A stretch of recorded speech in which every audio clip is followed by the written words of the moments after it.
ॐ सहना भवतु सहनौ भुनक्तु सह वीर्यं करवावहै तेजस्विनावधीतमस्तु मा विद्विषावहै। ॐ शान्ति शान्ति शान्तिः। ॐ पूर्णमदः पूर्णमिदं पूर्णात् पूर्णमुदच्यते पूर्णस्य पूर्णमादाय पूर्णमेवावशिष्यते। ॐ शान्ति शान्ति शान्तिः। श्रुतिस्मृतिपुराणानाम् आलयं करुणालयं नमामि भगवत्पादं शङ्करं लोकशङ्करं शङ्करं शङ्कराचार्यं केशवं बादरायणं सूत्रभाष्यकृतौ वन्दे भगवन्तौ पुनः पुनः।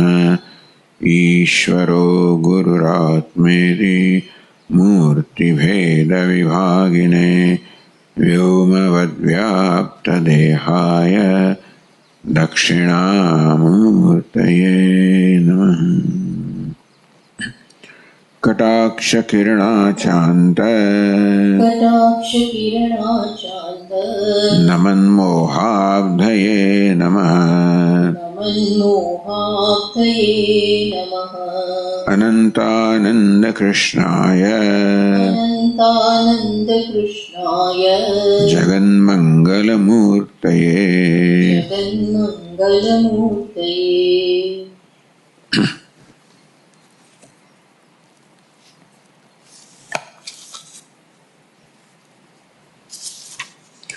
परोक्षता परिच्छेद शाबल्यापोह निर्मलम् तदसीति गिरा लक्ष्यम् अहमेकरसं महः।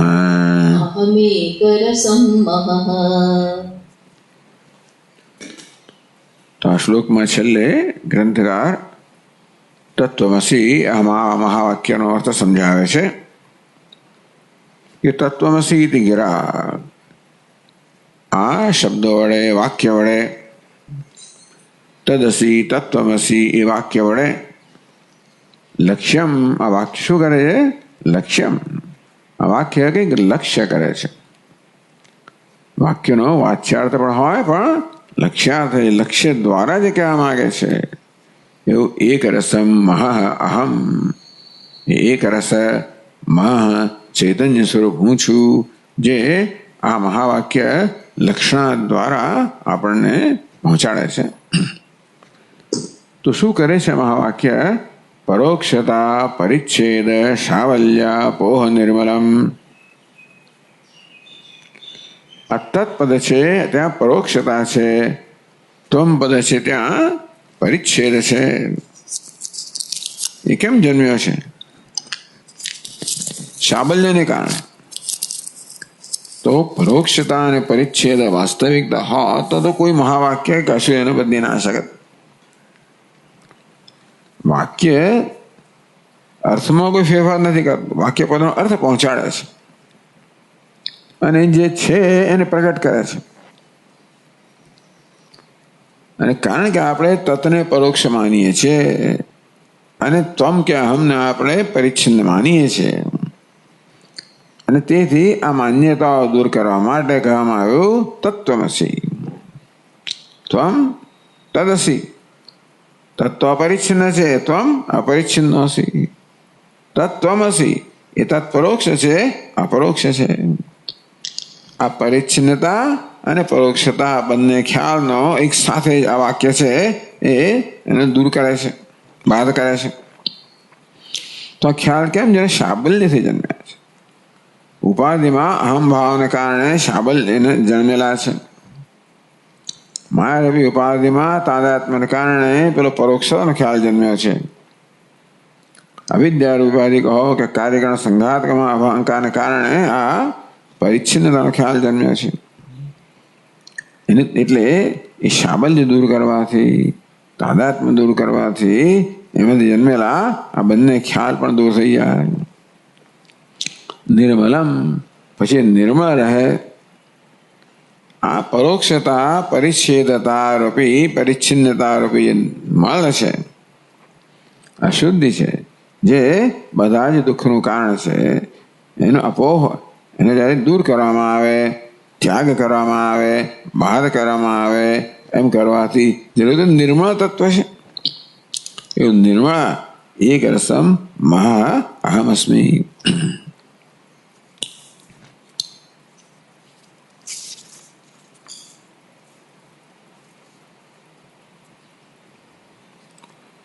તો આ માટે 2 શ્લોક લેવામાં આવ્યા સંક્ષેપ શારીરકમાંથી. અદ્વૈત અર્થે પ્રત્યેક અર્થો છે તદ્વત પ્રત્યેક તત્વે ચાદ્વયસ્યાપી ભાવઃ.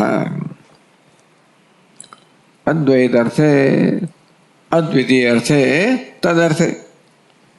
તત્શબ્દના અર્થમાં પ્રત્યેક અર્થોથી પ્રત્યેકતા પણ રહેલી છે. તત એ સર્વનામ છે, કોઈ પરોક્ષ છે એનું સૂચન કરતું જણાય છે, પણ એમાં પ્રત્યેકતા આત્મતા રહેલી છે. તદ્વત પ્રત્યેક તત્વે છે અદ્વયસ્યાય ભાવ. અદ્વય એટલે પરિચ્છિન્ન. આજે ભેદભાવ છે, પરિચ્છેદ ઉત્પન્ન કરે છે. અદ્વય થોડો અવાજ મોટો. અદ્વય કહો, અદ્વિતીયતા કહો, ઈશ્વર ભાગનો દ્વિતીયતાનો, તેથી પરિચ્છેદનો વાત કરે છે. અને એ રીતે અદ્વૈત કહો, અપરિચ્છિન્ન કહો, તો કહે છે કે પ્રત્યેકતામાં અદ્વૈતતા પણ રહેલી છે, અપરિચ્છિન્નતા પણ રહેલી છે. અર્થાત આ બંને શબ્દો છે, આ તત્ શબ્દ છે, એ પરોક્ષતાને વ્યાવૃત્ત કરે છે. એ અપરોક્ષતા તત્ શબ્દામાં પરોક્ષ બતાવે, પણ તત્ અસી આ વાક્ય શું કરે છે? એ પરોક્ષતાનો અપોહ કરે છે. ત્વમ શબ્દનો વાચાર્થ પરિચ્છિન્ન છે, એને તત્ સાથે સરખામણી કરી. ત્વમ તો અપરિચ્છિન્ન છે, અને તત્ને ત્વમ સાથે સરખામણી કહે કે નહીં, તત્ તો અપરોક્ષ છે. એમ કરીને પરોક્ષતા પરિચ્છેદ બંધન અપોહ કરવામાં આવે છે. જન્મ્યો સાબલ્યમાં જન્મ્યો, ઉપાધિમાં અહમ ભાવને કારણે જન્મેલું છે, અજ્ઞાનથી જન્મ્યું છે. પણ જ્ઞાનથી અર્થા તત અને ત્વમના વાસ્તવિક સ્વરૂપમાં જ્ઞાનથી દૂર થાય. યદ્યપી એવમ તત્ શબ્દ જેનો બાદ કરે છે એ પરિચ્છિન્ન છે, પરિચ્છિન્નતા. ત્વમ શબ્દ જેનો બાદ કરે છે એ પરોક્ષતા. આમ જેનો બાદ થાય છે એ વસ્તુ જુદી જુદી છે. યદ્યપી એવમ એમ હોવા છતાં પણ ન અતિરેકાવકાશ, બાદ થયા પછી જે લક્ષ્યાત રહે છે કોઈ અતિરેક નહીં, કોઈ ભેદ નથી. અર્થાત જે પરિચ્છેદ રહિત છે એ જ અપરોક્ષ છે, અને જે પરોક્ષતાથી રહિત છે એ જ અપરિચ્છિન્ન છે. એટલા માટે બાદ કર્યા પછી બચે છે એ એક જ છે. પૂર્ણ તત્વે તત્વમર્થોપત્તે, કે પૂર્ણ તત્વમાં તત્પણું પણ છે, ત્વમપણું પણ છે. વાચ્યાર્થ ભેદ એવો ઉભયો તત્વ પદાર્થો પર્યાય, એટલે વાચ્યાર્થનો ભેદ છે એટલે પર્યાય પણ નથી. અને તેથી બંનેનો એક વાક્યમાં સાથે ઉપયોગ પણ થાય. આદયાંશે નાણ માત્ર ભેદ, બંને વસ્તુ સિદ્ધ કરી કે લક્ષ્યાર્થ છે એક રસ છે, અને તો બંનેનો એક જ અર્થ થતો હોય તો એક જ વાક્યમાં 2 શબ્દનો પ્રયોગ કેમ થાય? તો કે વાચ્યાર્થ ભિન્ન ભિન્ન છે. એટલે આદયાંશે નાણ માત્ર ભેદ, જે આદેય અંશ છે, ગ્રહણ કરવા યોગ્ય અંશ છે, જે અવિરુદ્ધ અંશ છે. અણુમાત્ર ભેદ, આ વિરુદ્ધ અંશ દૂર કરવાથી જે અવિરુદ્ધ અંશ અણુમાત્ર ભેદ નથી. તત્માંથી જે વિરુદ્ધ અંશ દૂર કરીએ, ત્વમમાંથી વિરુદ્ધ અંશ દૂર કરીએ તો બચે એમાં અણુ માત્રમાં ભેદ નથી. યદ્યપિ એવમ એમ હોવા છતાં પણ અર્થાત લક્ષ્યાર્થમાં ભેદ નથી. અને તેથી એક રીતે જોઈએ તો બંને શબ્દો એક જ અર્થ ધરાવે છે. તત્ શબ્દનો અર્થ પણ શું થાય? એક રસમ. ત્વમ શબ્દનો અર્થ પણ એક રસમ. આમ બંને શબ્દો એક જ અર્થ ધરાવે છે. તમને પર્યાય કેમ ના કહેવાય? એક જ અર્થ ધરાવનારા હોય, સમાનાર્થક હોય તો પર્યાય કેમ ના આવે? તો ના કહેવાય, કારણ વાચ્યાર્થ જુદા છે. બે જ કહેવું પડે કે વાચ્યાર્થ જુદા છે છતાં પણ લક્ષ્યાર્થ એક છે. લક્ષ્યાર્થ એક છે છતાં પણ વાચ્યાર્થ જુદા હોવાના કારણે બે શબ્દનો એક વાક્યમાં પ્રયોગ થઈ છે કે બે શબ્દ પર્યાય નથી. યદ્યપિ એવમ ભિન્નમાદાય શબ્દો વર્તેતે ત્વયી અદ્વયાત્મ પ્રકાશે બાહ્યમ હાતુ જાનમિતા નાસ્તિ તસ્માદ. આમ ભલે યદ્યપિ એવમ આદિ અંશમાં લક્ષ્યાર્થમાં અણુ માત્રનો ભેદ નથી છતાં પણ ત્વયી શબ્દો વર્તે તે આ બંને શબ્દો તત્ અને ત્વમ શબ્દ બંને તારામાં વર્તે છે, તને લાગુ પડે છે.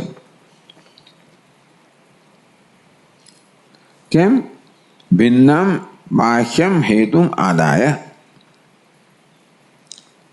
જે એક રસતા એક રસ્તાથી બહાર જે હેતુ છે, પરોક્ષતા પરિચ્છિન્નતા, એ પરોક્ષતા પરિચ્છિન્નતા બહાર છે. કયા શેની બહાર છે?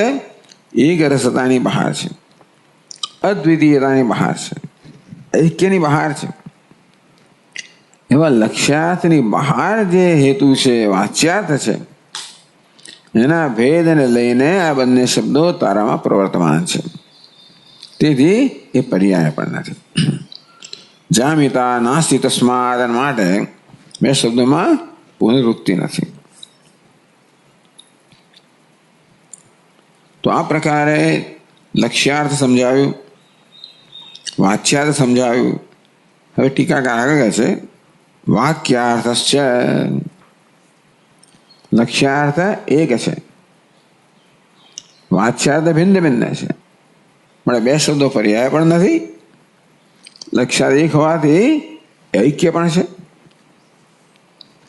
વાક્યાર્થ છે તત્વમસી મહાવાક્યનો અર્થ, તત્વનો અર્થ સમજાવ્યો, ત્વમનો સમજાવ્યો, અવિરોધ સમજાવ્યો.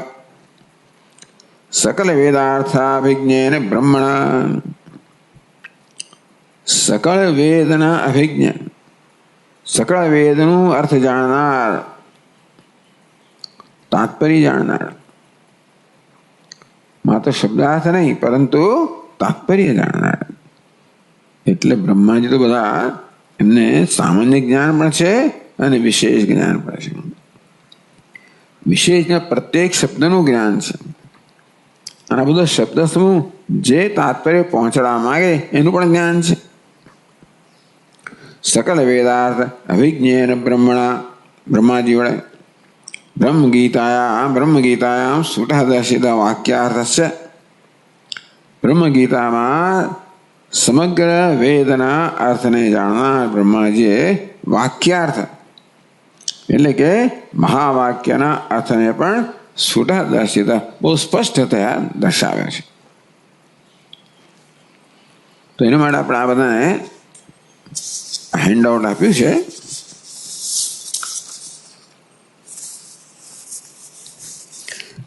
આ જે શ્લોકો છે એ તો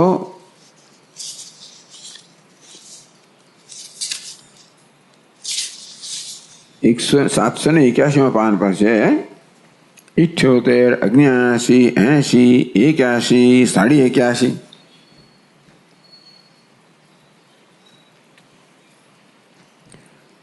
આમ 4.5 શ્લોકો છે. પણ એમને બરાબર સમજવા માટે આપણે જરા થોડો પહેલા શરૂ કરવું જોઈએ. એટલે આપણે 75 શ્લોકથી હેન્ડઆઉટ આપેલું છે.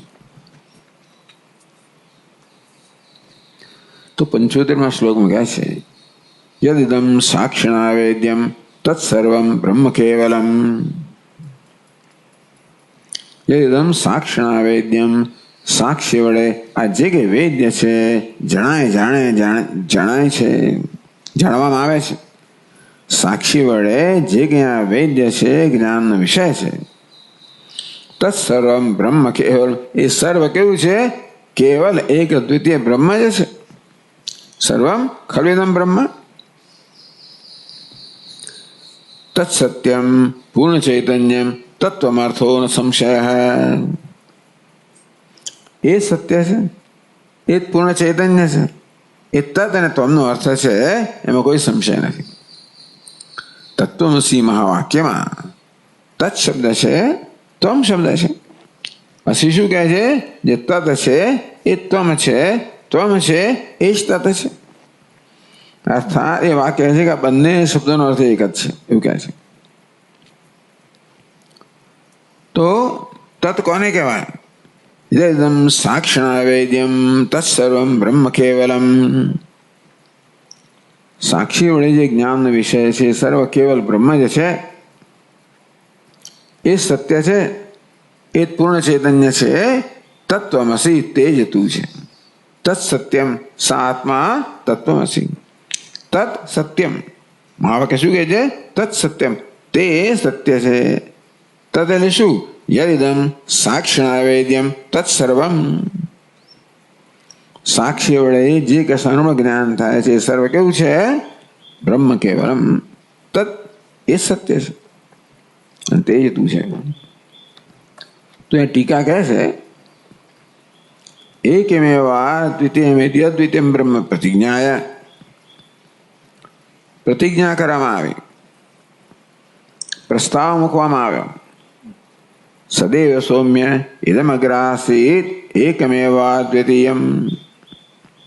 એ સૌમ્ય ઇદમ, ઇદમ એટલે શું? સાક્ષિણા. હવે આ જે આ ઇદમ છે, આ ઇદમ એટલે આ જે જગત છે, એ શું કામે? યદ ઇદમ સાક્ષિણા. ઇદમ કોને કહેવાય? જે વેદ્ય છે, દૃશ્ય છે, ઇદમ કહેવાય. જે ક્યાં ઇદમ છે, દૃશ્ય છે, વેદ્ય છે, સર્વમ એ સર્વ એકમ એવ અદ્વિતીયમ સત્ય સત આસીત. એ સર્વ એની ઉત્પત્તિ પહેલા એક અદ્વિતીય સત હતું. આમ તત્વ કેવું છે? એકમેવ અદ્વિતીયમ, એક એવ અદ્વિતીયમ. અર્થાત સજાતીય વિજાતીય અદ્વિતીયમ, વિજાતીય ભેદ રહિત. એકમ એવ, એકમ સ્વગત ભેદ એ સજાતીય ભેદ રહિત. આમ સ્વગત, સજાતીય, વિજાતીય બધા પ્રકારના ભેદ રહિત સત. ઇતિ અદ્વિતીયમ બ્રહ્મ પ્રતિજ્ઞા. બ્રહ્મ સતને, બ્રહ્મને બદલે સત શબ્દનો પ્રયોગ થયો. એટલે આપણે શું સમજવાનું? બ્રહ્મ એવ ઇદમ અગ્ર આસીત એકમેવ અદ્વિતીયમ. પ્રતિજ્ઞા, આ પ્રતિજ્ઞા કરી કે જે કાંઈ છે એક અદ્વિતીય સત છે. એ પ્રતિજ્ઞાનું કારણ શું? કે આપણને અનેક દેખાય છે ને, આપણે અનેકતા દેખાય છે, દ્વૈત ભેદભાવ દેખાય છે, અસત પણ દેખાય છે. આ બધું આપણને અનુભવાય છે, એટલા માટે કહેવામાં આવ્યું એકમેવા દ્વિતીયમ સત. તો આ પ્રકારની પ્રતિજ્ઞા કરીને આપણે બતાવું કે કેવી રીતે આ બધો ભેદભાવ જણાય છે, દ્વૈત જણાય છે. અને અંદર અંદર પણ દ્વૈત છે, દ્રષ્ટા દૃશ્યનું પણ દ્વૈત છે. તો આ પ્રકારની પ્રતિજ્ઞા કરીને પછી ઉપનિષદ સમજાવે છે કે ભલે આપણને ઇન્દ્રિયના સ્તરે આ બધા અનેકતાનો, વિવિધતાનો, ભેદભાવનો અનુભવ થતો હોય, વાસ્તવમાં સ્વરૂપ શું છે? એક જ બ્રહ્મ છે. એટલે તેજો બંધ લક્ષણસ્ય ભૂતત્રયસ્ય. એટલે આ પ્રકારની પ્રતિજ્ઞા કરીને ઉપનિષદ આગળ વધે છે. તદૈક્ષત બહુશ્યામ પ્રજાયતિ. એ સત બ્રહ્મ છે, એને ઐક્ષત ઈક્ષણ કર્યું. બહુશ્યામ બહુ બની જવું, પ્રજાએ ઉત્પન્ન થવું. તત્તેજ અસુર હતા એમ કરીને એણે તેજનું સર્જન કર્યું. તેજ પછી એણે પોતે ઈક્ષણ કર્યું જળનું સર્જન છે આપ. એણે ઈક્ષણ કર્યું પૃથ્વી કે અન્ન. તેજો બંધ લક્ષણસ્ય ભૂતત્રયસ્ય.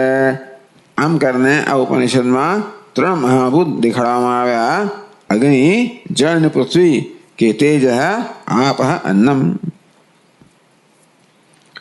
પછી આગળ કહેવામાં આવ્યું એ બધાના મિશ્રણથી આ જગત બન્યું. તદુત્પન્નસ્ય ભૌતિકસ્ય. આ પછી ત્રિવૃત્કરણ થયું, એમાંથી આ સમગ્ર જગત બન્યું. એટલે કહ્યું ને ભાઈ કે યજ્ઞ રોહિતમ રૂપમ તેજસસ્તદ્રૂપમ. એ શ્વેત કેતુ અગ્નિમાં જે લાલ રંગ છે ને એ તો તેજ નામના એ તેજ મહાભૂતનો રંગ છે. એ શુક્લમ જે સફેદ છે ને એ તો આપ જળનો રંગ છે. અને જે શુક્લમ યદ કૃષ્ણમ એ અન્નનો છે, પૃથ્વીનો છે. એટલે અગાતાદ અગ્નિ અગ્નિત્વમ અપાગાત અગ્નિ અગ્નિત્વમ વાચારંભણમ વિકારોના ત્રીણી રૂપાણી તેવ સત્યમ. એટલે અગ્નિને આપણે તો અગ્નિ રહેતો નથી, 3 મહાભૂત જ રહે છે. તદુત્પન્નસ્ય ભૌતિકસ્ય ભોગ્ય જાતસ્ય. આ 3 મહાભૂતમાં જન્મેલા ભૌતિક કહેવાય. ભૂતોના મિશ્રણથી જન્મેલું કે ભૂતોનો વિકાસ શું કહેવાય? ભૌતિક.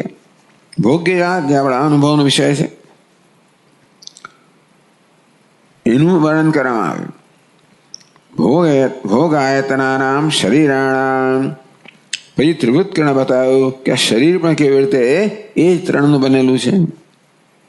અન્ન કેવી રીતે 3માં વિભક્ત થાય છે, જળ 3માં વિભક્ત થાય છે, અગ્નિ વિભક્ત થાય છે. એમ કરીને આ શરીર પણ ત્રિવૃત્કરણનું પરિણામ છે. એટલે 3 તત્વમાંથી આ ભોગાયતનમ, પેલું ભોગ્ય જાતમ જે ભોગ્ય વિષય, ભોગાયતનમ એને મળ્યું સાધન. ભોગાયતનાનામ શરીરાણામ ભોગોપકરણામ ઇન્દ્રિયાણામ. તો ભોગનું આયતન છે, ભોગનું સ્થાન છે, ભોગના સાધન ઇન્દ્રિયો છે. ઇન્દ્રિયો પણ અમારી 3 મહાભૂતની બનેલી છે. તેથી અને જીવાત્મનાનું પ્રવિષ્ટ વગેરે વગેરે કહીને કહ્યું કે આ બધી જ વસ્તુઓ 3 મહાભૂતમાંથી ભોગ્ય, ભોગ ઉપકરણ અને ભોગ સાધન ઇન્દ્રિયો. તત્કાર્યતયા. આ બધું કોનું કાર્ય છે? આ બ્રહ્મનું કાર્ય છે, સતનું કાર્ય છે. વાચારંભણત્વાત. જે કાર્ય હોય એ વાચારંભણ હોય. વાચારંભણમ વિકારો નામ. વિકાર કહો, કાર્ય કહો. મૃત્તિકા ઇત્યેવ સત્યમ. જે મૃત્તિકા છે, ઉપાદાન કારણ છે એ સત્ય છે. અને આ ઘડો વિકાર એ કાર્ય છે, કેવો છે? વાચારંભણમ એ મિથ્યા છે. તત્કાર્યતયા એવ વાચારંભણત્વાત. આ ભોગ્ય, ભોગ આયતનમ, ભોગ ઉપકરણમ આ બધું આ બ્રહ્મનું કાર્ય છે, સતનું કાર્ય છે. અને કાર્ય છે મને કેવું છે? વાચારંભણત્વાત મિથ્યા છે. એની કોઈ સ્વતંત્ર સત્તા નથી. ન તત્ પ્રતિયોગિક ભેદાત અદ્વૈત પ્રતિજ્ઞા મંગાઈ. અને તેથી ભલે એ અંદર ભેદ હોય કે આપણને જુદું જણાતું હોય, પણ એ મિથ્યા હોવાના કારણે કોઈ વાસ્તવિક ભેદ જન્માવી શકતો નથી. એટલે ભેદ આપણે અનુભવ થાય છે કેવો છે? એ તો મિથ્યા છે.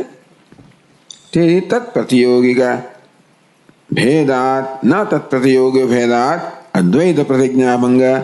એટલે પ્રતિયોગિકના ભેદને કારણે દૃશ્ય જુદું છે, પેલું જુદું છે, એ પણ બધું એ મિથ્યાઓના કારણે ભેદ પણ મિથ્યા છે. અને તેથી પ્રતિજ્ઞા ભંગ નથી થતો. શેનો? અદ્વિતીયતાનો પ્રતિજ્ઞા ભંગ થતો નથી. આપણને ઇન્દ્રિયના સ્તરે દ્વૈતનો અનુભવ થતો હોવા છતાં પણ અધ્યાય પ્રથમ ભાગાર્થો વ્યાખ્યાત. આમ 6ઠા અધ્યાયનો છાંદોગ્યનો પ્રથમ ભાગ છે, એની આ પ્રકારે વ્યાખ્યા કરવામાં આવી. તથાપિ ભોક્તૃણામ આત્મનામ નિત્યત્વેન, આ તો ભોગ્ય જાત છે ને એ બધા બ્રહ્મ છે કહેવામાં આવે. પણ ભોગતા તો ચેતન છે ને. ભોક્તૃણામ આત્મનામ નિત્યત્વેન, આ બધું કાર્ય છે, અનિત્ય છે, માટે વાચારંભણ છે. માટે એમાં જે ભેદ દેખાય એ કેવો છે? આભાસ જ છે, વાસ્તવિક ભેદ નથી. પણ ભોગતા છે, જીવાત્મા છે, ચેતન છે, એ તો નિત્ય છે. એ કશાનું કાર્ય નથી. કાર્ય અનિત્ય હોય. જીવ તો જીવનું હંમેશા અસ્તિત્વ હોય જ છે ને. વાસાંશ જીર્ણાની, જેમ જૂના વસ્ત્રો ત્યજી દેવામાં આવે, નવા ગ્રહણ કરવા, તે એક શરીર છોડીને બીજું શરીર ગ્રહણ કરવામાં આવે, તો જીવ તો નિત્ય છે. તથાપિ ભોક્તૃણામ આત્મનામ, આ ભોક્તા કહો, આત્મા કહો, નિત્યત્વે, એ તો નિત્ય છે. તત્ પ્રતિયોગિક ભેદાત, માટે આ બ્રહ્મ કરતા આત્મા તો જુદા થયા, અને તેથી આ બે વચ્ચે ભેદ થયો. બ્રહ્મ કરતા કાર્ય જગત જુદું નથી. માટી કરતા ઘડો ના હોય તે રીતે આ માટી ને ઘડાનો ભેદ નથી. પણ માટીનું કુંભારનો ભેદ તો ખરો જ ને ભાઈ. તેવી રીતે ભલે આ જગત બ્રહ્મ કરતા જુદું ના હોય ને, બ્રહ્મ ચેતન છે, પણ આ બધા અનેક ચેતનો છે. એનું શું? તત્પ્રતિયોગિક ભેદાત અદ્વૈત પ્રતિજ્ઞા ભંગ. એટલે આજે ભોગ્ય વર્ગ છે ને એ અદ્વૈતની પ્રતિજ્ઞાનો ભંગ કરતું નથી, કારણ કે મિથ્યા છે. પણ આ ભોગતા વર્ગ છે એ અદ્વૈતની પ્રતિજ્ઞાનો ભંગ કરતો એમ લાગે છે કે નિત્ય છે. શંકા નિરસતમ ઉત્તરો ભાગ. આ શંકાનો નિરાશ કરવા માટે છઠ્ઠા દિન ઉત્તર ભાગ છે. ઉદ્દાલકો આરોહી ઇત્યાદિ. ઉદ્દાલક આરોહી છે આ ત્રણ અવસ્થાઓનું નિરૂપણ કરે છે. જાગ્રતનું, સ્વપ્નનું, સુષુપ્તિમાં. અને કેવી સુષુપ્તિમાં સતા સૌમ્યતા સંપન્ન ભવતી, કેવી રીતે આ ભોગતા છે એ સત બની જાય છે. ખરેખર ભોગતા છે એ સતથી ભિન્ન નથી.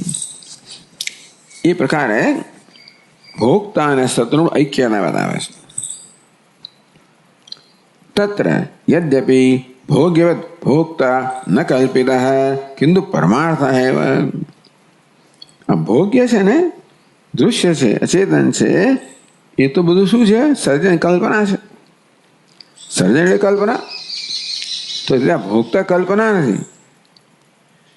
તો ભોગ્યવત ભોગતા ન કલ્પિત, આ ભોગતા ચેતન છે, એ કલ્પિત નથી. કિંતુ પરમાર્થ એવ, તેને ભોગતા તો પરમાર્થ છે, સત્ય છે. તો પછી અનેક ભોગતાઓ છે, એનો બધો ભેદ ખરો કે નહીં બ્રહ્મથી? તથાપિ ન તત્પ્રતિયોગિક ભેદાત અદ્વૈત પ્રતિજ્ઞા હાનિ. અને છતાં પણ એ ભેદ આ બ્રહ્મમાં કોઈ પ્રકારનો ભેદ જન્માવતો નથી, દ્વૈત જન્માવતો નથી. અર્થાત બ્રહ્મ અદ્વૈતીય છે, એ પ્રતિજ્ઞાની હાનિ થતી નથી. આ ચેતન ભોગતા છે એ જાણે કે અનેક હોય, નિત્ય હોય તો પણ. કેમ? તસ્ય બ્રહ્મ સ્વરૂપત્વેન. આ જીવાત્મા કેવો છે? સુષુપ્તિમાં સતા સૌમ્ય તદા સંપન્નો ભવતી. એ સૌમ્ય, ત્યારે આ જીવાત્મા છે એ સત સાથે સંપન્ન થાય છે, સત બની જાય છે, અર્થાત સત્ય અભિન્ન છે. એટલે ભોગતા છે ને એ પણ સત જ છે. બ્રહ્મ સ્વરૂપ એ સદનું સ્વરૂપ છે. કારણ કે સુષુપ્તિમાં એ બધી ઉપાધિનો ત્યાગ કરીને સત સાથે એક બની જતો હોય તો ઉપાધિ તો પછી કેવી થઈ ગઈ? આગંતુક થઈ ગઈ. તેથી બ્રહ્મ સ્વરૂપત્વેના, એટલે બીજા ખંડમાં, બીજા ભાગમાં ઉદ્દાલકે બતાવ્યું શ્વેતકેતુને કે આ જે જીવાત્મા છે વાસ્તવમાં સત છે, બ્રહ્મ છે. ભેદભાવયુક્તમ. આવું કયા પછી તત્પદ ને ત્વમ પદ બંનેનું બતાવ્યું કે બંને કેવા છે? બ્રહ્મ જ છે. શેષ અણિમા અહિતદાત્મિદમ સર્વમ તત્સત્યમ સ આત્મા તત્વમસી શ્વેતકેતુ વૈદી. ક્યાં તો બ્રહ્મ સ્વરૂપ જ છે. આ જે ચેતન છે એ બ્રહ્મ સ્વરૂપ છે. કઈ રીતે? શેષ અણિમા, અત્યંત સૂક્ષ્મ છે. કોણ? એ સત છે ને એણીમાં છે, સૂક્ષ્માદિ સૂક્ષ્મ છે બ્રહ્મ. એતદાત્મ ઇદમ સર્વ, આ સર્વ છે એતદ, એ સત છે, બ્રહ્મ છે, એ સમગ્ર જગતનો આત્મા છે, ઉપાદાન કારણ છે.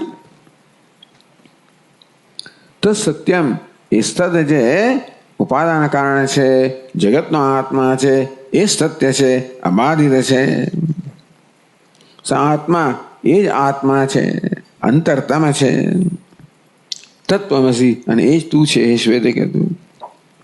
એ રીતે તસ્ય બ્રહ્મ સ્વરૂપત્વેન ભેદ અભાવાત, મળે ત્વમ છે, ભોગતા છે, જીવાત્મા છે, એ પણ એનું સ્વરૂપ બ્રહ્મ હોવાને કારણે એ પણ ભેદ, ત્યાં કોઈ ભેદ નથી. અર્થાત અભેદની તદ્વિતીયતાની પ્રતિજ્ઞાનો ભોગતાના કિસ્સામાં પણ ભંગ થતો નથી, કારણ કે અભોગતા બ્રહ્મ જે છે એવું પ્રતિપાદન કરવામાં આવ્યું.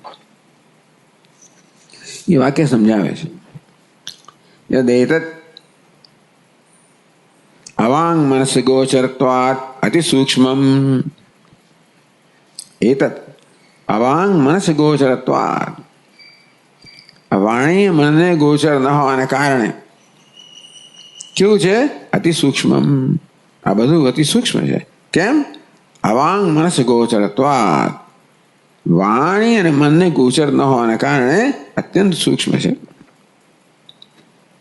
બ્રહ્મ એટલે કે એ છે અણિમા, અણિમા એટલે સૂક્ષ્મ, અણુ સૂક્ષ્મ. કેમ? એ વાણી મનને ગોચર ન હોવાથી, કારણ કે જે વાણી મનને ગોચર હોય તો માપી શકાય. અતિ સૂક્ષ્મ બ્રહ્મ.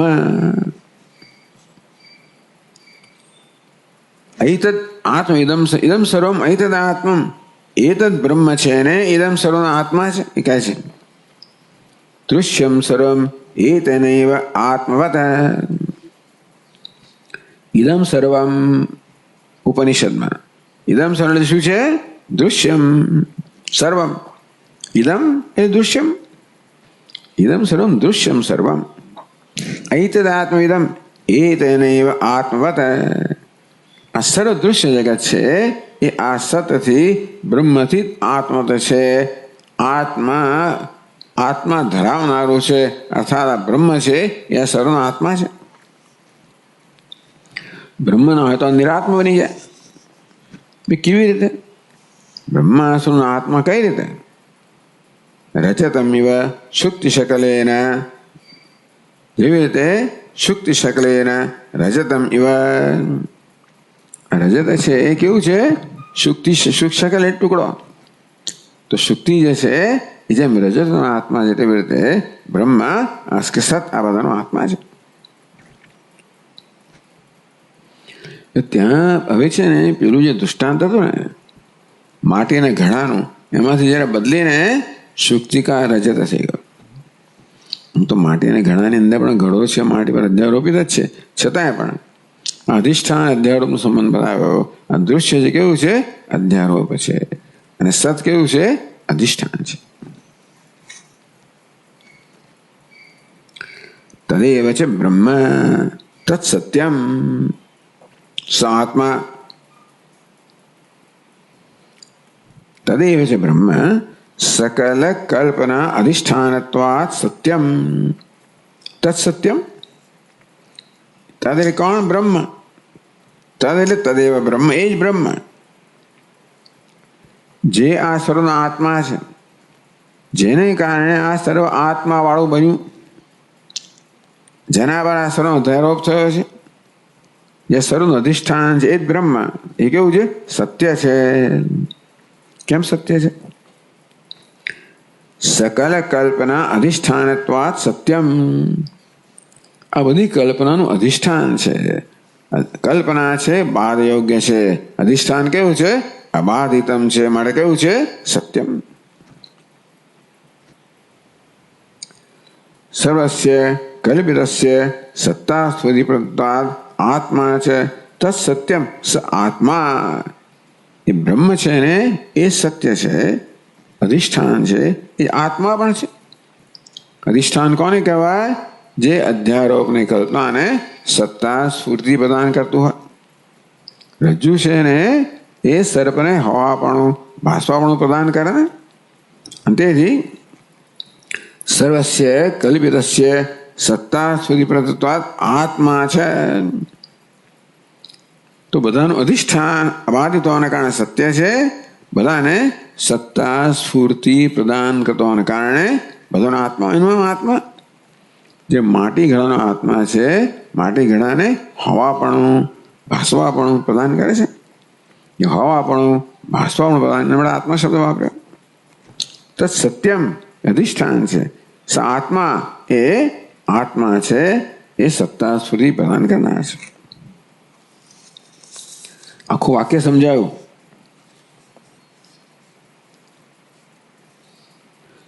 તત્વમસી શ્વેતકેતો ઉક્ત લક્ષણમ બ્રહ્મ તદેવ ત્વમસી. ઉક્ત લક્ષણ બ્રહ્મ, આજે બ્રહ્મ કયું? અદ્વિતીય છે, જગત અધિષ્ઠાન છે, આત્મા છે. ત્રણ વસ્તુ કહે ને. અહિતદાત્મિદમ સર્વ, આ સર્વ બ્રહ્મ સર્વ આત્મા છે. તત્સત્યમ અધિષ્ઠાન છે. સ આત્મા સત્તા સુધી પ્રદાન કરનાર છે. ઉક્ત લક્ષણ બ્રહ્મ તત્વ તત્વ એટલે કોણ? પેલું કોણ? જેનું લક્ષણ કહેવામાં આવ્યું એ બ્રહ્મ, જે આ જગતનો આત્મા છે, જે સત્ય છે, જે આત્મા છે. જગત જેને કારણે આત્મત્વ ધરાવે છે, જે સત્ય છે અને જે આત્મા છે એ જ બ્રહ્મ. તદેવ ત્વમસી. એ શ્વેતકેતુ તે બ્રહ્મ જ તદેવ ત્વમસી. એવકાર શું કહે છે? ન તતઃ ભિદ્યતે. એટલે એવકાર ઉમેરી દેવાનો. તત્વમસી તદેવ ત્વમસી. તત્વમસી એવ, તત્વમેવ અસી, બધી જગ્યાએ એવ લગાડી દેવાય. તો ન તતો ભિન્યસે. હે શ્વેતકેતુ, તું કોઈ રીતે તત કરતા ભિન્ન નથી. હે શ્વેતકેતુ. તો શ્વેતકેતુ કહેવામાં આવ્યું ને, તત્વમસી શ્વેતકેતો. શ્વેતકેતુ શું છે? કહે છે શ્વેતકેતુશ્ચ સકલ ભોક્તૃવર્ગ ઉપલક્ષણમિતિ. શ્વેતકેતુ શું છે? ભોક્તા. બધા ભોક્તા માટેનું ઉપલક્ષણ છે, દરેક ના કહી શકાય. એટલે શ્વેતકેતુ પણ કહેવામાં આવ્યો, કારણ કે જે પોતાને ભોક્તા માને છે, જીવ છે, વાસ્તવમાં તત છે.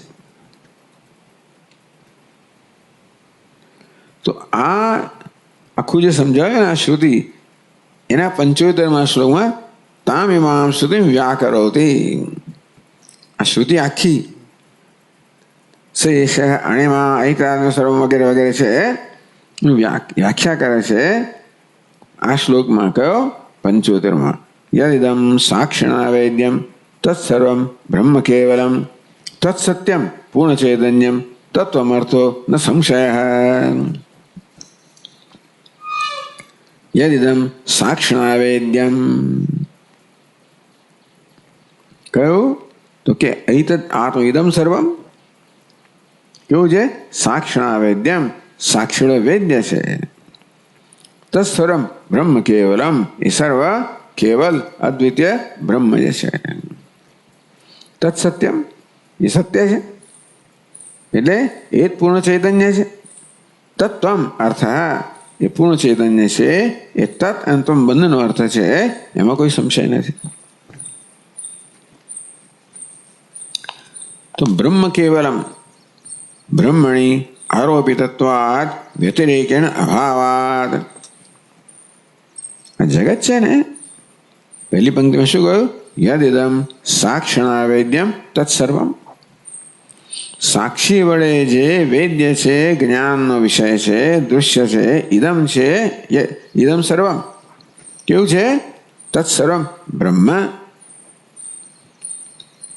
કેમ બ્રહ્મ? આ બધું બ્રહ્મ કેવી રીતે છે? તો બ્રહ્મણી આરોપિતત્વાદ.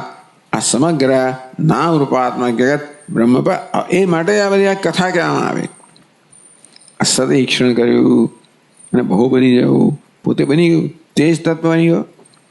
એ જ પછી આ તત્વ બની ગયો, એ અન્ય તત્વ બની ગયો, એમ જગત થયું. તેથી એ રીતે કહેવામાં આવ્યું કે આ સમગ્ર જગત કેવું છે? બ્રહ્મ પર અધ્યારોપિત છે. તેથી બ્રહ્મણી આરોપિતત્વાત આ સમગ્ર નામ રૂપાત્મક બ્રહ્મ પર આરોપિત એવું કહેવામાં આવ્યું. એ શબ્દો નથી વાપર્યા. છાંદોગ્ય ઉપનિષદમાં અધિષ્ઠાન, અધ્યારોપ એ પ્રકારના શબ્દોનો પ્રયોગ નથી. પણ જે પ્રકારે વર્ણન કરવામાં આવ્યું એ બરાબર આપણે સમજીએ તો સમજી શકાય કે એ અધ્યારોપ સિવાય આજે વર્ણન કરવામાં આવ્યું એ પ્રકારનું સર્જન અધ્યારોપ સિવાય શક્ય જ નથી. બ્રહ્મ પોતે તેજ બની ગયો હોય, એવું પરિવર્તન આવી ગયો હોય તો બ્રહ્મ રહે જ નહીં. તો બ્રહ્મે ઈક્ષણ કર્યું, તેજ બની ગયું. તેજનું જે બ્રહ્મ તેજ હોય, બ્રહ્મ ઈક્ષણ કર્યું આપ, જે આપ બને એ જ વળી પાછું અનંત. ઈક્ષણ કરનાર બ્રહ્મ જ છે કે ચેતન ઈક્ષણ કરી શકે ને. એટલે બ્રહ્મ જ આ પ્રકારના વેશ ધારણ કર્યા કરે છે. એ જ પછી ત્રિભુતકરણ થયું ને પછી આ જગત બન્યું. આ રીતે સમગ્ર જગત છે કેવો બ્રહ્મનો વેશ છે, અધ્યારોપિત છે. વ્યતિરેકેણ કોને કહેવાય? વ્યતિરેકેણ અભાવાત અનન્યતા. એટલે બ્રહ્મને જગત વચ્ચે સંબંધ કેવો થયો? અનન્યતાનો. બ્રહ્મને જીવ વચ્ચે સંબંધ કેવો છે? અભેદનો. અભેદ એક વસ્તુ છે, અનન્યતા અનન્યતા બીજી વસ્તુ. અન્ય નથી. જગત બ્રહ્મથી અન્ય નથી. બ્રહ્મ જગતથી અન્ય છે પણ જગત બ્રહ્મથી અન્ય નથી. કેમ અન્ય? કોને કેમ નથી? વ્યતિરેકેણ અભાવાત. કારણ કે નામ રૂપાત્મક જગત છે ને એનો બ્રહ્મથી વ્યતિરિક્ત બ્રહ્મ સિવાય એનો અભાવ થઈ જાય. જગતમાંથી નામ રૂપમાંથી અસ્થિભાવી પ્રિય લઈ લેવામાં આવે તો અભાવ થઈ જાય. પણ બ્રહ્મનો અભાવ ના થાય. બ્રહ્મ કેવું છે? સ્વતંત્ર સત્તા ધરાવનાર છે. આ કેવું છે? પરતંત્ર સત્તા ધરાવનાર છે. માટે કેવું છે? મિથ્યા છે, અધ્યારોપ છે, અનન્ય છે. તદ અનન્યત્વમ આરમણ શબ્દાદિભ્ય એવું બ્રહ્મસૂત્રમાં કહેવામાં આવ્યું. એ પછી સમજાવે છે. યોયમ સર્પ, આપણે માટે વાત કરી. યોયમ સર્પ સરજ્જુ, આવી રીતે કહેવામાં આવે. જીવિત આ કહ્યું ને, યદિમ સાક્ષણા વૈદ્યમ તત્સર્વમ બ્રહ્મ કેવલમ. એ વાક્ય કેના એ વાક્ય છે? યોયમ સર્પ. કાં દેખાય છે શું? આપણને સર્પ દેખાય છે. જે માણસને ભ્રમ થયો છે એને શું દેખાય છે? સર્પ દેખાય. એને શું કહેવામાં આવે? આ રજ્જુ છે એમ નથી કહેતા. યોયમ સર્પ સહરજ્જુ. આ દોરડું છે એમ કહેતો વળી પછી કે બીજી કલ્પના કરે. તું જેને સર્પ માને છે એ રજ્જુ છે. અગત્યનું છે. આ રજ્જુ શું છે? ભ્રમ છે, આરોપિત છે, કલ્પિત છે. અને રજ્જુ એનું સત્ય છે. રજત તત્શુક્તિ શકલમિતિ, અથવા બીજું દૃષ્ટાંત, આજે રજત માને છે વાસ્તવમાં શુક્તિ શકલ છે. આ તો શુક્તિકાનો છીપોલીનો ટુકડો છે. નાની છીપોલી. તદ બાધાયામ સામાજિક, અને બાધ સામાજિકરણ્ય કહેવાય. સર્પ રજ્જુ કેવી રીતે હોઈ શકે? એમાં જે કલ્પિત અંશ છે એનો બાદ કરીએ તો જ. આ ચાંદી કેવી રીતે છીપોલી હોય? જે કલ્પિત અંશનો બાદ કરે. બાદ સામાનાધિકરણ્ય. સામાધિકરણ્ય થયું. યોયમ સર્પ સરજ્જુ. આ સર્પ રજ્જુ બંને એક જ વિભક્તિમાં છે, એક જ તત્વનો નિર્દેશ કરનારા છે. પ્રવૃત્તિ ભિન્ન છે. સર્પ શબ્દનો વાચ્યાર્થ એક છે, રજ્જુ શબ્દનો વાચ્યાર્થ બીજો છે. એટલે પર્યાય નથી, છતાં લક્ષ્યાર્થ એક છે. કેવી રીતે? રજ્જુ સર્પ કેમ હોય છે કે? તો સર્પમાંથી વિરુદ્ધ અંશો બાદ કરીએ તો રજ્જુને કંઈ કરવાનું નથી. બાદ સામાન્યકરણ. એટલે આ જે સર્પ છે એમાં એનો બાદ કરવામાં આવે. શેનો બાદ કરવામાં આવે? સર્પનો બાદ કરવામાં આવે. ત્યારે જે બચ્યું એ શું છે? રજ્જુ. તેમ સર્વનો બાદ કરવામાં આવે તો અધિષ્ઠાન શું છે? તત્સર્વમ બ્રહ્મ કેવલમ. એકદમ સાક્ષણા વૈદ્યમ તત્સર્વમ બ્રહ્મ કેવલમ. આવું જ વાક્ય થયું. આ સર્વ જે સાક્ષી ને વૈદ્ય છે બધું કેવું છે? માત્ર કેવલ અદ્વિતીય બ્રહ્મ છે. યોયમ સર્પ સરજ્જુ યદિદમ રજતમ તત્શુક્તિકા. તેવી રીતે યદિદમ સાક્ષિણા વેદ્યમ તત્સર્વમ બ્રહ્મ કેવલમ. એ પ્રકારનું આ વાક્ય તો સમજ પડે ને. તો જેવી રીતે જે આ સર્પ છે એ જ રજ્જુ છે, એમાં સર્પનો બાદ કર્યા પછી રજ્જુનું જ્ઞાન થાય. સર્પને જાળવી રાખવામાં આવે તો રજ્જુનું જ્ઞાન ન થાય. સર્પનો સંપૂર્ણ બાદ કરવો પડે એટલે એને બાદ સામાન્યકરણ્ય કહ્યું. તેમ રજતનો સંપૂર્ણ બાદ કરવો પડે તો સુક્તિકાનું જ્ઞાન થાય. તે જગતનો સંપૂર્ણ બાદ કરો તો અધિષ્ઠાન જે બ્રહ્મ છે એનું જ્ઞાન થાય. માટે આને આ સામાન્યકરણ્ય થયું. તત્સર્વમ બ્રહ્મ એક જ અધિકરણમાં છે, પણ એક મિથ્યા છે, એક સત્ય છે.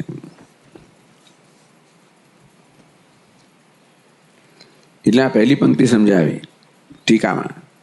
કઈ શ્લોકની પહેલી પંક્તિ. આ શ્લોક આખું મહાવાક્ય સમજાવે છે. એ શ્લોકની પહેલી પંક્તિ અહીં સમજાવી. તત્સત્યમ પૂર્ણ ચૈતન્યમ તત્વમર્થો ન સંશય. તત્સત્યમ પૂર્ણ ચૈતન્યમ, એ પૂર્ણ ચૈતન્ય છે, જે સત્ય છે એ જ તત્વમ અર્થ. તત્ ત્વમ બંને શબ્દોનો અર્થ કયો છે? એટલે બે દ્રષ્ટાંત આપ્યા. યોયમ સર્પ સરજ્જુ. આ શેના માટે આપ્યું? બ્રહ્મ દૃશ્ય માટે. યદિ રજત તત્ શુક્તિકા. આ જે જીવ છે પણ એ વાસ્તવમાં શું છે? એ પણ ચૈતન્ય છે. એ ચૈતન્ય જે બંનેનું અધિષ્ઠાન છે, વિરુદ્ધ અંશ છે, એ સત્ય છે, એ પૂર્ણ ચૈતન્ય. તત્વમર્થો એ તત્વનો અર્થ પણ છે અને ત્વમનો પણ અર્થ છે. એમાં કોઈ પ્રકારનો સંશય નથી. છે ત્વમ શબ્દાર્થો જીવ પુનઃ પરમાર્થતઃ તદેવ પૂર્ણ ચૈતન્યમ બ્રહ્મ તત્વમર્થો ન સંશય. ત્વમર્થ એટલે શું? ત્વમ શબ્દાર્થ. ત્વમ શબ્દનો અર્થ જે છે તે ત્યાં શ્લોકમાં ત્વમ અર્થ એવું કહ્યું ને. ત્વમર્થ એટલે શું? ત્વમ શબ્દાર્થ. ત્વમ શબ્દનો અર્થ એટલે કોણ? જીવાત્મા. એ કોણ છે? પુનઃ પરમાર્થતઃ. વાસ્તવમાં ભલે આપણે ત્વમ એટલે હું એટલે જીવ વિશે આપણે ગમે તે માન્યતા ભલે ધરાવતા હોઈએ, વાસ્તવ શું છે? એ પૂર્ણ ચૈતન્યમ પરમાર્થતઃ. વ્યવહારમાં આપણે જીવ માનતો પરમાર્થતઃ, અને વાસ્તવિક સ્વરૂપમાં એની અંદર આ જીવની અંદર બે અંશ રહેલા છે. અધિષ્ઠાન અંશ પણ છે અને અધ્યારોપિત અંશ પણ છે. એક સત્યાંશ છે, બીજો કયો છે? સત્ય લાભાતીત. આ જગતમાં સત્યાંશ બ્રહ્મ છે, તત્સત્યમ. નામરૂપ કેવું છે? ભાદયોગ. જીવાત્મા પણ નામરૂપ કેવું છે? ભાદયોગ એટલે પરમાર્થતા તદેવ. એ પૂર્ણ ચૈતન્ય બ્રહ્મ છે, એ જ વાસ્તવમાં સત્ય છે, એ જ બ્રહ્મ. ન પુનઃ દુષ્યવત તત્ર કલ્પિત હેતિ અસંશયિતવ્યમિત્ય ન સંશય. તત્સત્યમ પૂર્ણ ચૈતન્યમ તત્વમર્થ. એટલે આ જીવ છે પુનઃ પરમાર્થ તદેવ પૂર્ણ ચૈતન્યમ. જે સાક્ષી બળે વેદ્ય છે, આ સર્વનું અધિષ્ઠાન પૂર્ણ ચૈતન્ય છે. તે જ રીતે ત્વમ અર્થ છે, ત્વમ શબ્દનો અર્થ છે એ કોણ? જીવ. એ પણ પરમાર્થતા. પારમાર્થિક જોઈએ તો, વાસ્તવિક જોઈએ તો શું છે? એ પણ પૂર્ણ ચૈતન્ય છે. બ્રહ્મ ન પુનઃ દૃશ્યવત તત્ર કલ્પિત. એટલે બે વસ્તુ થઈ. પહેલા એક સમીકરણ બતાવ્યું. આ જે નામ રૂપાત્મક જગત છે બ્રહ્મ છે, એક સમીકરણ થયું. કેવું સમજે? બાદ સામાન્યકરણ્ય છે કે સર્વ શું છે? વાસ્તવમાં કલ્પિત છે. એટલે કલ્પનાનો જ્યારે બાદ કરવામાં આવે ત્યારે બ્રહ્મનું જ્ઞાન થાય. એ બ્રહ્મ કેવું? એ પૂર્ણ ચૈતન્ય. એ જીવ છે, પણ આમાં કોઈ બાદ નથી કરવાનો. આમાં ખાલી વિરુદ્ધ અંશ બાદ કરવાનો, સમગ્ર બાદ નથી કરવાનો. આમાં શું છે? વિરુદ્ધ અંશ બાદ કરવાનો. તો જીવ પણ કલ્પિત નથી. જીવનો અંશ કલ્પિત છે. કયો? ઉપાધિ અંશ કલ્પિત છે. એનો બાદ કરવાથી અકલ્પિત અંશ છે, પૂર્ણ ચૈતન્ય છે એ આ એક જ છે. ન પુનઃ દૃશ્યવત તત્ર કલ્પિત. આ સર્વ છે ને એ તત્ર અર્થાત બ્રહ્મમાં કલ્પિત છે, પણ જીવ છે બ્રહ્મમાં કલ્પિત નથી, બ્રહ્મ જ છે. કેવી રીતે? વિરુદ્ધ અંશ લેવાથી. ઇતિ ન સંશય ઇતિ અસંશયિતવ્યમ. ટૂંકમાં આ વિષયમાં કોઈ સંશય ના કરવો જોઈએ. આખું મહાવાક્ય સમજાવ્યું, આખો 6ઠ્ઠો અધ્યાય સમજાવી દીધો, એ મહાવાક્ય સમજાવ્યું. એટલે અમે એ જ પ્રક્રિયા લીધી જે છાંદોગ્યમાં લીધી છે. સંક્ષેપ શારીરિકમાં થોડી જુદી પ્રક્રિયા લીધી. તત્નો અર્થ દ્વિતીય કરવામાં આવ્યો, એ તો સદૈવ એકમેવા દ્વિતીયમ. ત્વમનો અર્થ આત્મા કરવામાં આવ્યો, પ્રત્યેક આત્મા કરવામાં આવ્યો. એ શરીર આત્મા સર્વાંતર એ પ્રકારે કરવામાં આવ્યો અને એ રીતે ઐક્ય બતાવ્યો.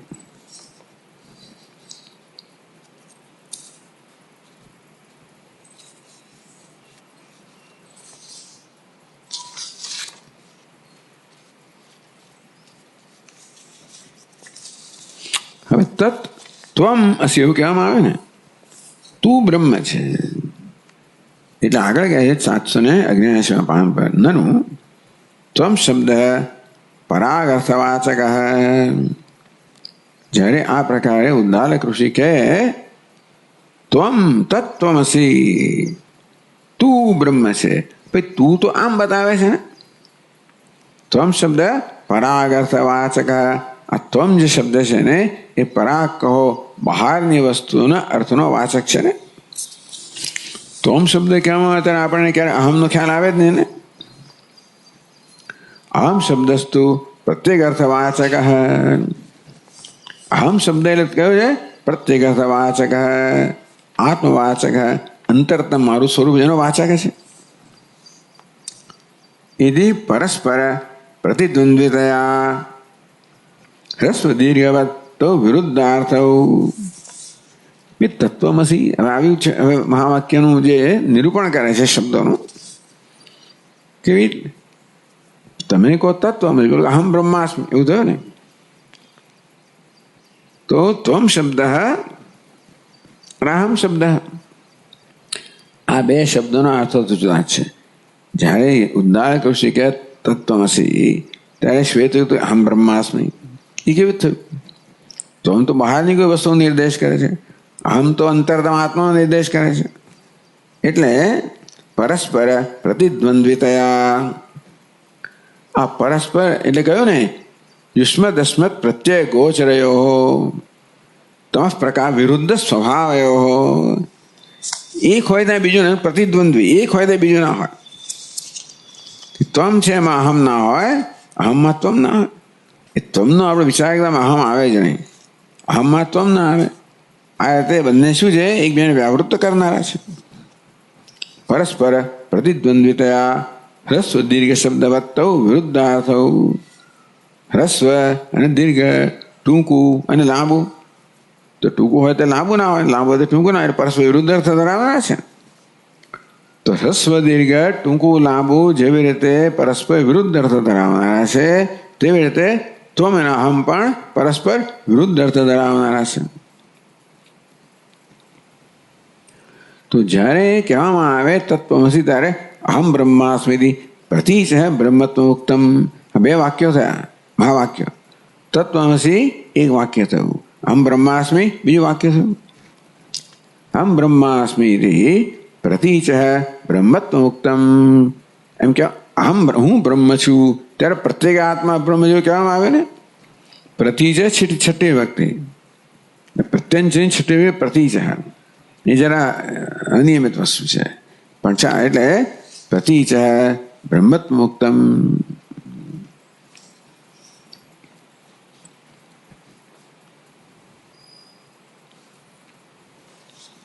શ્રુતિ અંતરે બીજી શ્રુતિમાં ક્યાં? બૃહદારણ્યકમાં ત્યાં શું કહેવામાં આવ્યું? અહમ બ્રહ્માસ્મિ. ત્યાં પ્રતિ છે, ત્યાં અહમનું પ્રત્યેક આત્માનો એટલે પ્રતિચી પ્રાચી. પ્રતિચી પ્રાચી એટલે પૂર્વ દિશા, પ્રતિચી પશ્ચિમ દિશા. આમ તો એવું કહેવાય, પણ પ્રતીચનો અર્થ થાય છે જે પ્રત્યક્ષ છે, એટલે કે જે અંતરાત્મા છે. પ્રતીચ બ્રહ્મત્વ ઉક્તમ, તો અહમ બ્રહ્માસ્મિમાં જે પ્રત્યેગાત્મા છે, સર્વાંતર છે, એને બ્રહ્મ કહેવામાં આવ્યો. તત્વમસી કથમ પરા છે. અહીંયા શું કે છે? તત્વમસી કહેવામાં આવે છે. અન્યત્ર એવું કે અહમ બ્રહ્મ છે, એ શું કહે છે? ત્વમ બ્રહ્મ છે.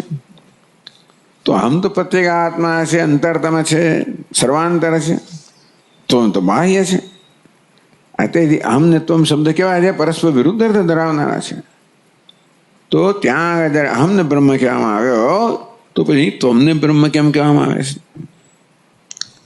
ઇતિ કથમ પરાચ પ્રતિચ, પરાગ એટલે બહાર, પરાચ છઠ્ઠી વ્યક્તિ, જે પરાગ પ્રતિચ પ્રત્યંત અને પરાગ, તો બહાર જે છે એનું તો બ્રહ્મત્વ કહેવામાં આવ્યું. કથમ ઉચ્ચતે, તો ત્યાં તો જે પ્રત્યેક આત્મા છે, પ્રત્યક્ષ, એનું બ્રહ્મત્વ કહેવામાં આવ્યું અહમ બ્રહ્માસ્મિમાં. અહીંયા આગળ જે બહાર છે, પરાગ છે, એનું બ્રહ્મત્વ કહેવામાં આવે છે. કથમ ઉચ્ચતે. આ પ્રકારનું આવી મીમાંસા ભાગ્યે જ જોવા મળે મહાવાક્યની. એટલે બ્રહ્મગીતામાં આ બધું છે. તો કહે છે આ શ્લોક 76મો શ્લોક, ત્વમ શબ્દાર્થો આવાતિ સોહમ શબ્દાર્થ એવ હિ, યોહમ શબ્દાર્થ આવાતિ સત્વમ શબ્દાર્થ એવ હિ. ત્વમ શબ્દાર્થ આવાતિ, ત્વમ શબ્દનો જે અર્થ થાય છે, શબ્દાર્થ એટલે શબ્દનો અર્થ. ત્વમ શબ્દાર્થ, ત્વમ શબ્દ છે, પદ છે, એનો જે અર્થ છે આવાતિ જણાય છે. સહ અહમ શબ્દાર્થ એવ, એ પણ અહમ શબ્દનો જ અર્થ છે. જે અહમ શબ્દાર્થ આવાતિ, જે અહમ શબ્દનો અર્થ ભાષે છે, સ ત્વમ શબ્દાર્થ એવ હિ, અને એ ત્વમ શબ્દનો જ અર્થ છે. એટલે અહમ ને ત્વમમાં અર્થમાં કોઈ પ્રકારનો ભેદ નથી, એવું આમાં કહેવામાં આવે. તો અહમ બ્રહ્માસ્મિ એક મહાવાક્ય, તત્વમસી એનો એ અર્થ થવો જોઈએ. એટલે બે તો ત્વમ ભાઈ બ્રહ્મ છે, અહમ નથી, કે અહમ બ્રહ્મ છે, ત્વમ નથી. તો આવું કેમ બે શબ્દો વાપરે? તો કે છે એક એવ દેવદત્ત યથા પુત્રેણ તાતા ઇતિ ઉચ્યતે પિત્રા જ પુત્ર ઇતિ. એક દેવદત્ત યથા પુત્રેણ, કોને વડે? પુત્ર વડે. પુત્ર દેવદત્તને શું કહે? તાત. અને પિત્રા છે પુત્ર હતી, અને કોણ? પિત્રા એટલે પિતા વડે. પિતૃની ત્રીજી વ્યક્તિ પિત્રા. પિત્રા છે એ જ દેવદત્ત, પિતા વડે પુત્ર એમ કહેવાય છે. એ દેવદત્ત પુત્ર વડે પિતા કહેવાય છે, એક જ. ન તત્ર તાદ પુત્ર પદાભ્યામ અભિધેયમાનમ દેવદત્ત સ્વરૂપમ ભિન્યતે. આમ એક જણ દેવદત્તને તાત કહે, બીજી વ્યક્તિ દેવદત્તને પુત્ર કહે, એને કારણે બે દેવદત્ત થતા નથી. દેવદત્ત સ્વરૂપમ, જે સ્વરૂપ છે ન ભિન્યતે. કેમ? તાત પુત્રાભ્યા પદાભ્યામ અભિધીયમાનમ. આમ સામાન્ય શબ્દોમાં તાત અને પુત્ર બે શબ્દનો અર્થ જુદો થાય, પણ એક જ વ્યક્તિ માટે જ્યારે બંને શબ્દનો પ્રયોગ કરવામાં આવે છે ત્યારે આ બે શબ્દો ભિન્ન અર્થ નથી કહેતા, એક જ દેવદત્ત કહે છે. તો ભેદ ક્યાં આવ્યો? કહે છે વક્તૃભેદ નિબંધનસ્તુ પિતૃપુત્ર વ્યવહાર ભેદ ન વક્તવ્ય નિબંધન. આ પિતા પુત્ર શબ્દોનો પ્રયોગ દેવદત્ત માટે કેમ થયો? વક્તૃભેદ, બોલનાર જુદા છે એટલા માટે. જેને માટે શબ્દનો પ્રયોગ એ જુદો નથી. ન વક્તવ્ય નિબંધન, વક્તવ્ય એટલે બોલવાનું કર્મ.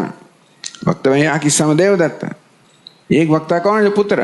એ શું કે? દેવદત્ત ને પિતા તાત કે. એ વક્તા કોણ છે? પિતા. એ શું કે? પુત્ર કે. આમ વક્તૃભેદ નિબંધનસ્તુ પિતૃપુત્ર વ્યવહાર. વ્યવહાર શબ્દ પ્રયોગ, વ્યવહાર ભેદ એ શબ્દના પ્રયોગનો ભેદ હતો. કેમ? કારણ કે વક્તૃભેદ છે. એટલે એક પુત્ર વક્તા છે ત્યારે તાત શબ્દનો પ્રયોગ થયો, પિતા વક્તા છે ત્યારે પુત્ર શબ્દનો ભેદ થયો. ન વક્તવ્ય નિબંધન. આ પ્રકારે બોલનારાઓ બે ભિન્ન ભિન્ન શબ્દ વાપરે એટલા માટે જેને કહેવામાં આવે છે ભેદ ભિન્ન થઈ જતો નથી. વક્તવ્ય એ કોણ છે? દેવદત્તમાં કોઈ ભેદ નથી. ભેદ ક્યાં છે? વ્યવહાર ભેદ. હવે શબ્દ પ્રયોગ કેમ જુદા છે? બોલનાર જુદા છે માટે. એને કારણે જેને વિશે બોલવામાં આવે છે એ ભિન્ન થઈ જતો નથી. તથા જીવસ્યેવ બ્રહ્મ તાદાત્મ્યમ સ્વયં અનુભૂયમાન અવસ્થમ અહમ બ્રહ્માસ્મિ વ્યપદિશ્યતે.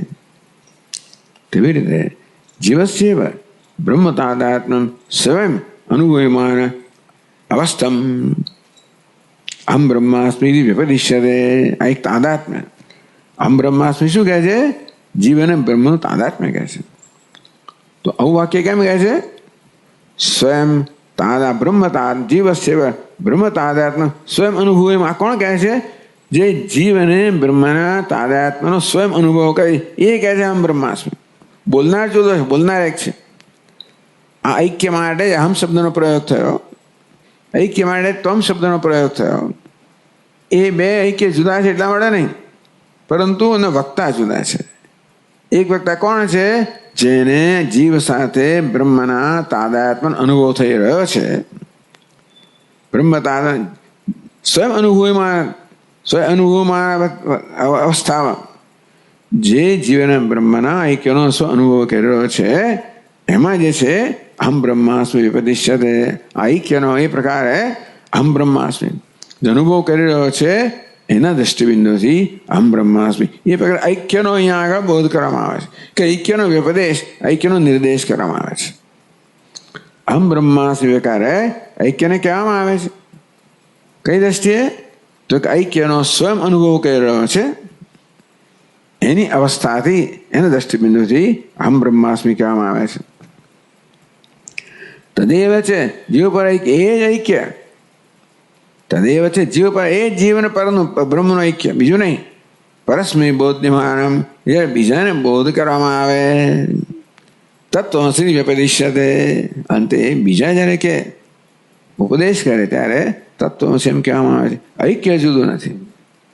બે વાક્યમાં શબ્દો જુદા છે કારણ કે એ બોલનારા જુદા છે.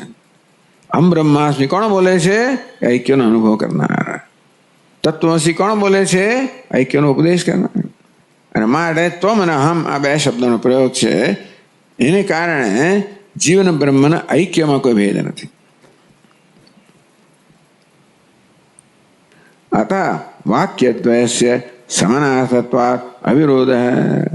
એટલે બંને વાક્ય અહમ બ્રહ્માસ્મિ તત્વમસી કેવા છે? સમાનાર્થ. એક જ ઐક્ય છે એનો બોધ કરે છે માટે કોઈ વિરોધ નથી. એ વાત 76મા શ્લોકમાં કહી. ત્વમ શબ્દાર્થ હોયાવાદી સહ હમ શબ્દાર્થ એવ હિ. જે ત્વમ શબ્દાર્થ જણાય છે કોણ? ઉપદેશ કરનારની દ્રષ્ટિએ. એ હમ શબ્દાર્થ ઉપદેશ પ્રાપ્ત કરનાર માટે.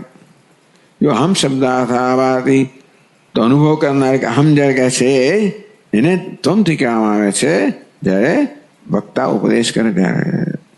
એના માટે ત્વમ અહમ બે શબ્દો છે માટે બે ઐક્ય જુદા જુદા છે એમ નથી. જીવન બ્રહ્મના ઐક્ય એક જ છે, ખેનાર જુદા જુદા છે.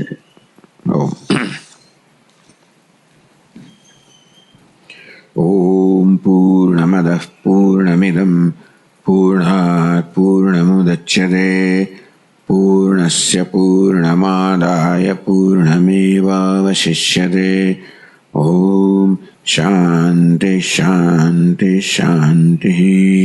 શંકરં શંકરાચાર્યં કેશવં બાદરાયણં સૂત્રભાષ્યકૃતૌ વંદે ભગવन्तौ પુનઃ પુનઃ. ઈશ્વરો ગુરુરાત્મેતિ મૂર્તિભેદવિભાગિને વ્યોમવદ્વ્યાપ્તદેહાય દક્ષિણામૂર્તયે નમઃ. ઓમ શાંતિ શાંતિ શાંતિ. હરિ ઓમ. શ્રી ગુરુભ્યો નમઃ. હરિ ઓમ.